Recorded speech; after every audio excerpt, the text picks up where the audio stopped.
गहनों का घमंड। जब सुनार ने खोली बहू की पोल, घमंडी बहू ने अपनी सास के पुश्तैनी हार को पीतल का बताकर उन्हें कंगाल कहा और खुद बाजार से चमकता हुआ हार ले आई।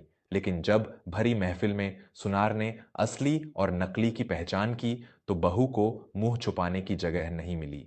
घमंडी बहू ने अपनी सास के पुश्तैनी हार को पीतल का बताकर उन्हें कंगाल कहा और खुद बाजार से चमकता हुआ हार ले आई। लेकिन जब भरी महफिल में सुनार ने असली और नकली की पहचान की तो बहू को मुंह छुपाने की जगह नहीं मिली। कल्याणी देवी का जीवन तपस्या की एक ऐसी मूरत था जिसे बाहर से देखने वाला कोई भी इंसान साधारण ही समझता। सूती की सादी साधी, माथे पर एक छोटी सी बिंदी और हाथों में बस कांच की दो चूड़ियां। उनके पति के देहांत के बाद उन्होंने अपनी इच्छाओं का गला घोंटकर अपने बेटे रोहन को पढ़ाया लिखाया और एक काबिल इंसान बनाया। रोहन अब एक बड़े बैंक में अधिकारी था और उसकी आय भी बहुत अच्छी थी। रोहन का विवाह समीक्षा नाम की एक लड़डचकी से हुआ था। समीक्षा एक ऐसे परिवार से आई थी जहां हर चीज को उसकी कीमत और उसकी चमक से तौला जाता था। उसे दिखावे का बहुत शौक था। वह हर दिन नए और महंगे कपड़े डीडीहों की मांग करती, लेकिन कल्याणी देवी ने कभी अपनी बहू को किसी बात के लिए नहीं टोका। घर में सब कुछ सामान्य चल रहा था कि तभी समीक्षा की चचेरी बहन विशाखा के विवाह का निमंत्रण आया। विशाखा का विवाह एक बहुत बद्ध उद्योगपति के घर हो रहा था। इस खबर ने समीक्षा की रातों की नींद उद्धा दी। वह जानती थी कि उस विवाह में उसके मायके के सभी रईस रिश्तेदार आएंगे और हर कोई एक दूसरे के कपड़ों और आभूषणों को देखेगा। समीक्षा किसी भी कीमत पर अपनी चचेरी बहन और अन्य रिश्तेदारों से कम नहीं दिखना चाहती थी। एक दिन दोपहर के समय समीक्षा अपनी सास के कमरे में गई और बहुत ही कठोर स्वर में बोली, मांझी, अगले हफ्ते विशाखा का विवाह है। मेरे सारे रिश्तेदार वहां भारी भारी सोने के आभूषण पहनकर आएंगे। मेरे पास पहनने के लिए कोई बड्ढा और भारी हार नहीं है। रोहन से मैंने कहा था तो वो कह रहा है कि अब भी हमने नया घर लिया है, इसलिए इतना पैसा नहीं है कि 4-5 लाख का हार खरीदा जा सके। आप मुझे अपने पैसों से एक नया और भारी हार दिलवा दीजिए। मुझे अपनी सहेलियों के सामने नीचा नहीं देखना है। कल्याणी देवी ने अपनी बहू की बात बहुत शांति से सुनी। वे उठीं और अपनी पुरानी लोहे की अलमारी के सबसे निचले हिस्से से एक लकड़ी का पुराना और धूल भरा संदूक निकाल कर लाईं। उन्होंने कांपते हाथों से उस संदूक को खोला। उसके भीतर लाल रंग के एक बहुत ही पुराने मखमली कपड़े में कुछ लिपटा हुआ था। कल्याणी देवी ने वह कपड़ा खोला तो उसमें एक बेहद भारी लेकिन बिल्कुल काला पड्डेच चुका हार रखा था। उसकी चमक पूरी तरह से खत्म हो चुकी थी और वह देखने में किसी पुराने पीतल या लोहे के टुकड़े जैसा लग रहा था। कल्याणी देवी ने एक गहरी सांस ली और स्नेह भरे स्वर में कहा, बेटी समीक्षा, रोहन सच कह रहा है। अभी नए घर का कर्ज है। व्यर्थ में इतना पैसा खर्च करना ठीक नहीं। तुम चिंता मत करो। ये हार मेरे परदादा के समय का पुश्तैनी आभूषण है। इसे मेरी सास ने मुझे मेरे विवाह पर दिया था। यह बहुत भारी और बहुत शुभ है। तुम इसे सुनार के पास ले जाकर थोड़ा साफ करवा लेना। यह विशाखा के विवाह में तुम्हारी शोभा बढ़ाएगा। उस काले और भद्दे से हार को देखकर समीक्षा का पारा 7वें आसमान पर पहुंच गया। उसने उस हार को कल्याणी देवी के हाथों से झटक दिया, जिससे वह जमीन पर गिर पड़ा। समीक्षा ने अपनी आंखें बड्डी करते हुए और नफरत से भरे स्वर में कहा, आप मुझे यह कबाड्डाय पहनने के लिए कह रही हैं? यह काला और सड्डा हुआ पीतल का टुकद्दा पहनकर मैं उस महफिल में जाऊं? आप मुझे क्या बेवकूफ समझती हैं? आपने अपनी पूरी जिंदगी इसी कंजूसी और कंगाली में बिता दी। आप जैसी कंगाल औरत के पास भला सोने का हार कहां से आएगा? आप बस अपने पैसे बचाना चाहती हैं, इसीलिए मुझे यह लोहे और पीतल का कचरा थमा रही है। मुझे आपका यह कबाड्याच नहीं चाहिए। मैं खुद अपने लिए हार का इंतजाम कर लूंगी। यह कहकर समीक्षा पैर पटकते हुए कमरे से बाहर चली गई। कल्याणी देवी की आंखों में आंसू आ गए। उन्होंने जमीन पर गिरे हुए उस हार को बहुत ही सम्मान से उठाया, उसे चूम कर अपनी आंखों से लगाया और वापस उस संदूक में रख दिया। दोस्तों, हमारे बुजुर्गों का आशीर्वाद और उनके द्वारा दी गई कोई पुरानी निशानी दिखने में चाहे कितनी भी साधारण क्यों न हो, लेकिन उसके भीतर जो प्रेम और जो मूल्य छिपा होता है, उसे दुनिया की कोई दौलत नहीं खरीद सकती। जो इंसान अपने अहंकार और दिखावे में आकर अपने बड़ों की दी हुई सौगात का अपमान करता है, उसे एक ना एक दिन समाज के सामने शर्मिंदा होना ही पड़ता है।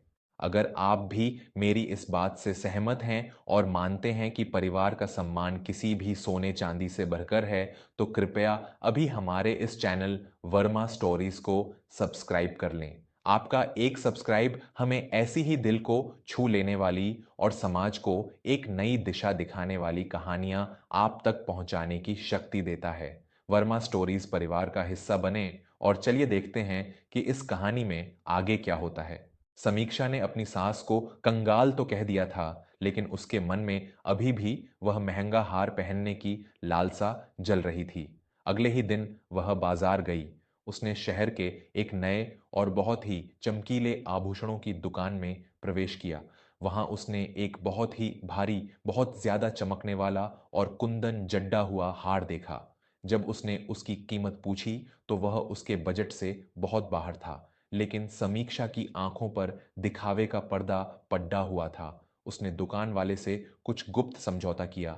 दुकान वाले ने उसे असली सोने जैसा दिखने वाला, लेकिन असल में केवल तांबे और पीतल पर सोने का पानी चढ़ा हुआ एक बिल्कुल वैसा ही हार बहुत कम कीमत में दे दिया। उस हार की चमक इतनी तेज थी कि दूर से देखने पर कोई भी धोखा खा जाए। समीक्षा ने वह नकली हार खरीद लिया। वह मन ही मन बहुत खुश थी। वह सोच रही थी, उस बुढ़िया को तो कुछ पता ही नहीं है। मैं यह चमकता हुआ हार पहनकर जाऊंगी तो सब मेरी ही तारीफ करेंगे। सबको लगेगा कि रोहन ने मुझे लाखों का हार दिलवाया है। उस पीतल के कबाडा से तो यह लाख गुना अच्छा है। विशाखा के विवाह का दिन आ गया। पूरा विवाह स्थल रंग बिरंगे फूलों और झूमरों से सजा हुआ था। शहर के सभी बड्ढे और रईस लोग वहां उपस्थित थे। समीक्षा ने अपने सबसे महंगे कपड़े पहने और गले में वही बड्ढा सा चमकता हुआ नकली हार डाल लिया। कल्याणी देवी अपनी उसी साधारण सी सूती साड़ी में विवाह में आई थीं। उन्होंने चुपचाप एक कोने में बैठकर विवाह की रस्में देखना उचित समझा। समीक्षा जैसे ही विवाह के मुख्य कक्ष में पहुंची, उसकी चमकती हुई वेशभूषा और उस भारी हार ने सबका ध्यान अपनी ओर खींच लिया। उसकी सहेलियां और रिश्तेदार उसके पास आ गए। एक रिश्तेदार ने आश्चर्य से पूछा, अरे समीक्षा, ये हार तो बहुत ही सुंदर और भारी है। इसकी चमक तो आंखों को चुंधिया रही है। कितने लाख का बनवाया है तुमने? समीक्षा ने घमंड से अपनी गर्दन ऊंची की और झूठी मुस्कान के साथ कहा, अरे बुआ जी, यह तो बस 8 लाख का है। रोहन ने मुझे मेरे जन्मदिन पर उपहार में दिया है। मेरी सास तो मुझे अपना कोई पुराना और सड्डा हुआ गहना दे रही थी, लेकिन मैंने साफ कह दिया कि मैं समीक्षा हूं, मैं कोई मामूली चीज नहीं पहनती। समीक्षा अपनी झूठी तारीफों के पुल बांध ही रही थी कि तभी वहां एक बहुत ही बुजुर्ग और सम्मानित व्यक्ति आकर रुके। उनका नाम दयाशंकर था। दयाशंकर शहर के सबसे पुराने और सबसे बड़े जौहरी थे। उनके परिवार का आभूषणों का व्यापार सदियों पुराना था और वे सोने चांदी की परख केवल उसे देखकर ही कर लेते थे। विशाखा के ससुराल वालों से उनके बहुत अच्छे संबंध थे, इसलिए वे भी इस विवाह में अतिथि के रूप में आए थे। दयाशंकर जी ने जब समीक्षा के गले में वह हार देखा तो उनके माथे पर सिलवटें पड्डी डीएच गईं। वे थोड़ा करीब आए और अपनी आंखों पर चश्मा ठीक करते हुए हार को ध्यान से देखने लगे। दोस्तों, जो चमकता है वो हमेशा सोना नहीं होता, और जिसे हम धूल समझकर ठुकरा देते हैं, कई बार वही असली हीरा निकलता है। अहंकार इंसान की आंखों पर ऐसा पर्दा डालता है कि उसे अपनी गलती दिखाई ही नहीं देती, जब तक कि वह पूरी दुनिया के सामने बेनकाब न हो जाए। क्या दयाशंकर जी ने समीक्षा के उस नकली हार की असलियत पहचान ली? क्या समीक्षा का घमंड उस महफिल में टूटने वाला था? अगर आपके भीतर भी एक सच्चे और साफ दिल वाले इंसान की आत्मा बसती है और आपको हमारी कहानियां पसंद आ रही हैं, तो बिना एक पल गंवाए वर्मा स्टोरीज को अभी सब्सक्राइब करें। आपका जुड़ाव ही हमारे वर्मा स्टोरीज चैनल की असली ताकत है, जो हमें ऐसी कहानियां आप तक लाने का साहस देता है। चलिए देखते हैं कि भरी महफिल में दयाशंकर जी ने ऐसा क्या कहा जिसने सबके होश उड़ा दिए। दयाशंकर जी ने समीक्षा से बहुत ही शांत लेकिन गंभीर स्वर में पूछा, बेटी, यह हार तुमने किस सुनार से बनवाया है? समीक्षा ने थोड़ा घबराते हुए लेकिन अपना घमंड बरकरार रखते हुए कहा, क्यों काका जी, क्या हुआ? यह शहर के सबसे बड़े शोरूम से लिया है, पूरे 8 लाख का है, शुद्ध सोने का। दयाशंकर जी अचानक जोर से हंस पड़े। उनकी हंसी सुनकर वहां मौजूद सभी लोग शांत हो गए और उनकी तरफ देखने लगे। दयाशंकर जी ने गंभीर होते हुए कहा, बेटी, मुझे इस व्यापार में 60 साल हो गए हैं। सोना मुझसे बातें करता है। जिस हार को पहनकर तुम इतना इतरा रही हो और जिसे 8 लाख का बता रही हो, वह सोने का नहीं है। वह केवल तांबे और पीतल का एक ढांचा है जिस पर बहुत ही घटिया किस्म के सोने के पानी का लेप किया गया है। इसकी असल कीमत 8,000 रुपये भी नहीं है। तुम्हारे इस हार के किनारों पर लेप अभी से काला पड़े डरेने लगा है। ये सुनते ही पूरे कक्ष में सन्नाटा छा गया। समीक्षा के चेहरे का रंग उड्ड डेच गया। वह पसीने से तरबतर हो गई। उसके वही रिश्तेदार जो कुछ देर पहले उसकी तारीफ कर रहे थे, अब अपनी हंसी दबाने लगे और एक दूसरे के कानों में फुसफुसाने लगे। एक रिश्तेदार ने ताना मारते हुए कहा, अरे, तो ये है इनका 8 लाख का हार। अपनी सास को कंगाल बता रही थी और खुद बाजार से नकली और पीतल का हार पहनकर आ गई दिखावा करने के लिए। समीक्षा शर्म के मारे जमीन में गड्ढी जा रही थी। उसे समझ नहीं आ रहा था कि वह अपना मुंह कहां छुपाए। वह रोने जैसी हो गई थी। तभी दयाशंकर जी की नजर दूर कोने में बैठी कल्याणी देवी पर पड़ी। उनके चेहरे पर एक अजीब सी चमक आ गई। वे तेज कदमों से कल्याणी देवी के पास गए और उनके सामने हाथ जोड़कर खड़े हो गए। दयाशंकर जी ने अत्यंत सम्मान भरे स्वर में कहा, कल्याणी बहन, आप यहां? मैंने आपको कितने वर्षों बाद देखा है। बहन, क्या आपने आज भी वो हार सहेज कर रखा है जो मेरे पिताजी ने आपके परदादा के लिए बनाया था? कल्याणी देवी ने थोड़ा संकोच करते हुए अपने पल्लू के भीतर से एक लाल रंग की पोटली निकाली। उन्होंने वही काला और भद्दा दिखने वाला हार दयाशंकर जी के हाथों में रख दिया। दयाशंकर जी ने वह हार अपने हाथों में लिया और उसे माथे से लगाया। फिर वे उस हार को लेकर वापस महफिल के बीचों बीच आए। उन्होंने ऊंची आवाज में सबसे कहा, आप लोग इस बच्ची के नकली हार को देख रहे थे ना? अब जरा इसे देखिए। समीक्षा ने अपनी लाल आंखों से उस काले हार की तरफ देखा। दयाशंकर जी ने अपनी जेब से एक विशेष प्रकार का तरल पदार्थ और रुमाल निकाला। उन्होंने उस काले हार के एक हिस्से पर वह तरल पदार्थ लगाया और उसे कसकर रख दिया। कुछ ही पलों में उस हार का वह हिस्सा सूरज की तरह चमकने लगा। वह कोई साधारण चमक नहीं थी, वह शुद्धतम और सबसे प्राचीन सोने की वो चमक थी जो आज के समय में देखने को भी नहीं मिलती। पूरे कक्ष में लोगों की आंखें फटी की फटी रह गईं। दयाशंकर जी ने एक गहरी सांस ली और कहा, यह हार कोई मामूली आभूषण नहीं है। यह आज से 100 साल पुराना 24 कैरेट के ठोस सोने से बना हुआ बिना जोड़ का एक ऐसा पुश्तैनी हार है जिसे आज के समय का कोई भी कारीगर नहीं बना सकता। हवा और नमी के कारण पुराने सोने पर एक परत जम जाती है जिससे यह काला दिखने लगता है, लेकिन इसके भीतर जो शुद्धता है वह अमूल्य है। अगर आज मैं इस हार की कीमत का आकलन करूं तो यह कम से कम 60 से 70 लाख रुपए का है। यह कोई आभूषण नहीं बल्कि एक धरोहर है। यह सुनना था कि समीक्षा के पैरों तले जमीन खिसक गई। जिस हार को वह पीतल का कबाड़ कहकर ठुकरा कर आई थी और अपनी सास को कंगाल कह रही थी, वह असल में 70 लाख रुपए का शुद्ध सोने का हार था। और जिस नकली हार को वह अपना गुरूर समझ रही थी, उसने आज पूरी दुनिया के सामने उसकी नाक कटवा दी थी। समीक्षा का घमंड अब पूरी तरह से टूटकर चकनाचूर हो चुका था। वह दौड़ाकर कल्याणी देवी के पास गई और उनके पैरों में गिरकर फूट फूट कर रोने लगी।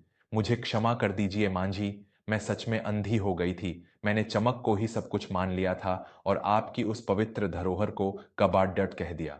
मेरी लालसा ने मुझे कहीं का नहीं छोड़ा। मैं बहुत बड़ी गुनहगार हूं। मुझे मेरी सजा मिल गई है मां जी। आप मुझे बस एक बार माफ कर दीजिए। कल्याणी देवी ने अपने कांपते हाथों से अपनी बहू को उठाया और उसे गले से लगा लिया। उन्होंने अत्यंत शांत स्वर में कहा, बेटी, रिश्तों और धरोहरों की कीमत बाजार के तराजू पर नहीं तौली जाती। सोना चाहे कितना भी पुराना और काला क्यों ना पडीडीएच जाए, वह सोना ही रहता है और दिखावे की चमक एक ना एक दिन उतर ही जाती है। मुझे तुझसे कोई शिकायत नहीं है, बस आगे से जीवन के असली मूल्यों को पहचानना सीखना। समीक्षा ने उस दिन के बाद से दिखावे और घमंड का हमेशा के लिए त्याग कर दिया।